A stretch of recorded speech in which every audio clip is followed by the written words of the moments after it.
세잔, 삐뚤어진 사과. 서양에는 사과와 관련된 여러가지 이야기가 있다. 그 중에서도 전 인류에 가장 큰 영향을 준 사과는 당연히 아담과 이브의 사과이다. 흔히들 이브의 사과라고 지칭하지만 누가 꼬드겼건 같이 먹었으니 두 사람의 사과이다.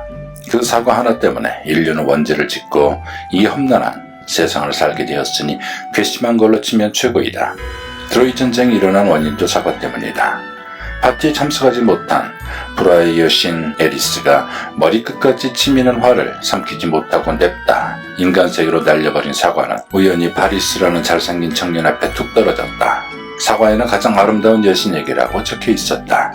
각본대로 헤라, 아테나, 아프로디테가 파리스 앞에 서서 온갖 교태를 부리며 그 사과의 주인은 자신이 주장한다. 누구를 택하든 어떤 식으로든 보복을 받을 것이 뻔한 파리스는 그까이 그 평생 예쁜 여자와 살게 해주겠다는 말에 넘어가 그만 사과의 주인공을 아프로디테로 정해버린다. 파리스의 심판 이후 아프로디테가 약속대로 넘겨준 여자는 다름 아닌 트로이의 왕비 헬레네였다. 결국 남의 나라 왕비를 훔쳤다는 제목으로 트로이는 그리스와 전쟁을 벌인다. 이외에도 뉴턴의 사과를 들 수 있다. 어느 날 나무 아래 사색에 잠겨있던 뉴턴에게 사과 하나가 툭 떨어지는 바람에 그는 세상의 모든 것을 중력에 의해서 아래로 떨어진다는 굉장한 사실을 발견한다. 만류 인력의 인간사에 미친 영향은 과학책들을 참조하기로 하고 여기서는 다음 얘기로 넘어가자. 미술사에도 아주 특별한 사과가 있다. 바로 폴 세잔의 사과이다. 인상주의 전시회에도 참가했지만 결국 진정한 의미의 인상주의자가 될 수 없었던 세잔은 사과로 소재로 한 정물화를 여러 점 제작했다. 때론 사과만, 때론 바구니에 이리저리 담긴 사과 등 수도 없이 그려댔지만 솔직히 그다지 잘 그린 것 같지는 않다. 하지만 세잔은 사과 하나를 그리면서도 수십 번 고치고 칠하고 다듬느라 결국 그림을 완성하기도 전에 사과가 썩어나가는 장면을 목격해야 할 정도로 열과성을 다했다고 한다. 하는 수 없이 세잔은 진짜 사과 대신 사과 모형을 두고 작업해야 했다. 초등학생도 사과 하나가 썩어 문드러지도록 오랜 시간 동안 고치고 또 고치면서 그림을 그렸던 세잔의 사과보다는 더 잘 그렸을지도 모른다. 그렇다면 서양 미술사에서 독보적인 위치를 차지하고 있는 세잔이 대체 얼마나 솜씨가 형편없었기에 저런 사과 하나 그리는데 그렇게 많은 시간을 질질 끌었단 말인가. 미술 작품을 보는 눈이 세잔 정도에 오면 훨씬 더 복잡해진다. 일반인들 입장에서도 인상주의 화가 정도의 그림들은 그나마 친숙하게 접근할 수 있다. 바스러질 듯한 형태 때문에 비록 불완전해 보이고 때론 위태로워 보이지만 몇 발짝만 뒤로 물러서서 쳐다보면 화가의 감각, 특히 눈을 어지럽히던 빛의 근원이 어떠했는지를 파악하는 일은 그다지 힘들지 않다. 게다가 원색의 아름다움과 빛의 절묘한 조화 속에서 비록 가보진 않았어도 실제 장소처럼 분명하게 느껴지는 실록의 아름다움과 도시의 활력이 고스란히 전해진다. 인상주의 화가들은 전통적인 주제에서 탈피하여 기법에서도 규격화된 표현법, 즉 안정감을 느끼게 하는 정확한 구도, 한치의 오차도 허용하지 않는 정확한 데생, 검은 그림자와 밝은 빛의 과격한 대조를 이용해 대상의 양감을 표현하는 따위에는 완전히 벗어나긴 했지만 결국은 내 눈에 보이는 대로의 대상을 그림으로써 관객의 눈에 호소했다. 이렇게 그렸건 저렇게 그렸건 이걸 그렸건 저걸 그렸건 그들의 그림은 눈으로 본 것을 그린 그림인 셈이다. 그러나 세잔의 그림은 눈보다는 머리를 더 의식한다. 즉 감각적인 수준뿐 아니라 지적인 수준까지 요하는 그림이다. 세잔이 그린 사과는 눈에 보이는 대로의 사과가 아니라 사과 자체의 모습 혹은 머리로 본 사과였다. 초기의 세잔은 제1회 인상주의 전시회에 인상주의의 영향을 받은 화가답게 빛을 담뿍 받고 있는 대상들을 포착해 그리기도 했다. 모던 올랭피아는 마네의 올랭피아를 의식한 작품으로 마네를 비롯한 진보적 예술가들과 행보를 함께 하려 한 세잔의 의지가 반영되었다 볼 수 있다. 그러나 그는 결국 인상주의 화가들이 순간적인 상을 추구하면서 놓쳐버린 보다 영원하고 견고한 형태를 자신의 회화에서 찾고자 했다. 그리고 터득했다. 나는 자연을 원통, 원추, 구의 형태로 본다. 그가 터득한 세계 속에 바로 세잔의 사과가 놓여있는 것이다. 세잔은 사과를 두고 구형의 형태야말로 사과가 가질 수 있는 가장 본질적인 형태라고 보았다. 인상주의자들에게 사과는 빛에 의해 형태가 일그러지고 색감이 수시로 변하는 순간의 인상만으로 존재하지만 세잔은 그 순간성을 극복하는 견고한 실체로서의 사과를 그리고자 했다.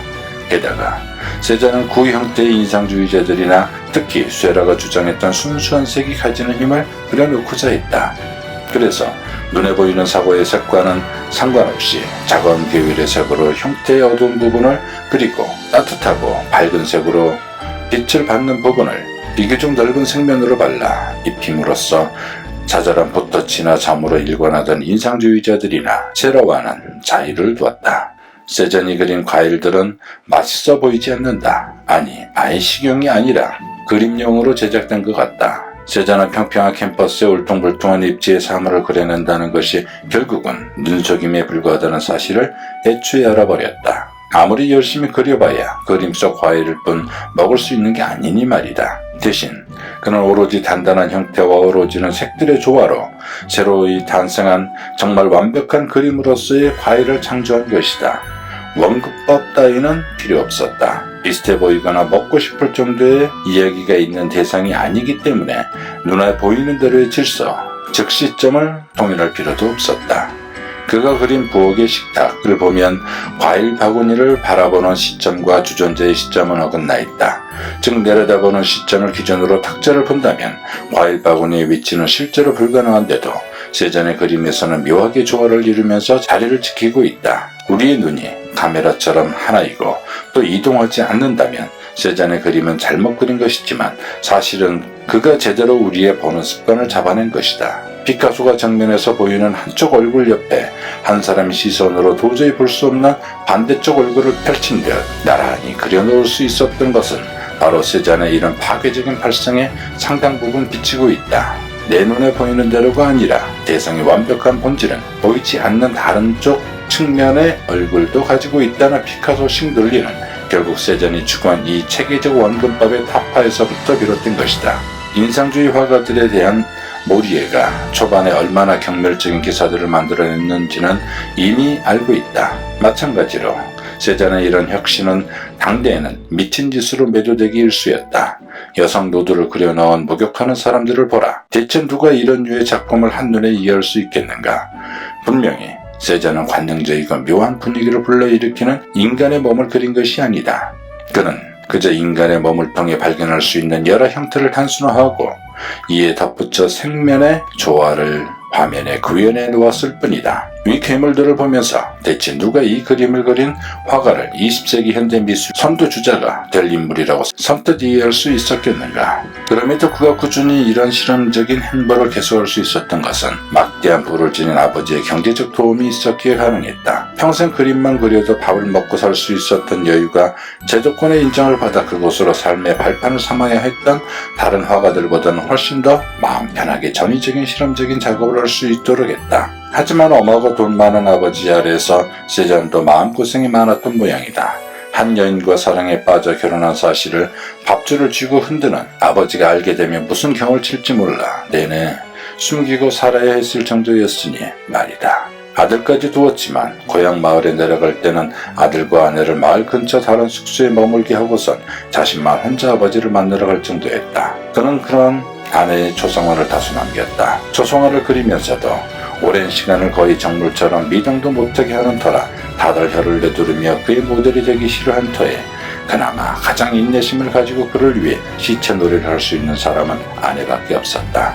하지만 그는 아내를 그린 것이 아니었다. 그가 그린 것은 아내를 통해서 파악한 타원형의 얼굴, 원통형의 컷코트와 찻잔, 그리고 두 원통의 팔, 삼각형의 치마, 사각의 벽이었다. 물론 모네가 그린 아내보다는 훨씬 더 완벽한 형태를 갖추고 있지만 우리가 기존 회화에서 느낄 수 있는 인물화의 분위기는 아예 기대조차 하지 않는 게 좋다. 푸르고 붉은 색면들이 이뤄내는 약간의 음영, 기하학적인 느낌의 배경이나 탁자의 모양 등이 나름대로 조합되면서 평면인 듯 입체인 듯 오묘하게 보이는 사람들의 눈을 자극하는 이 그림에서 우리는 세잔이 아내에게 느낀 어떤 감상이나 애정을 발견하는 일은 사실상 포기해야 한다. 즉 그는 아내라는 사람과 그녀를 그리는 자신의 교감이나 애정을 그린 것이 아니라 아내를 통해서 느낄 수 있는 형태와 색채의 어우러짐을 그려냄으로써 그림 속의 아내를 창조한 셈이다.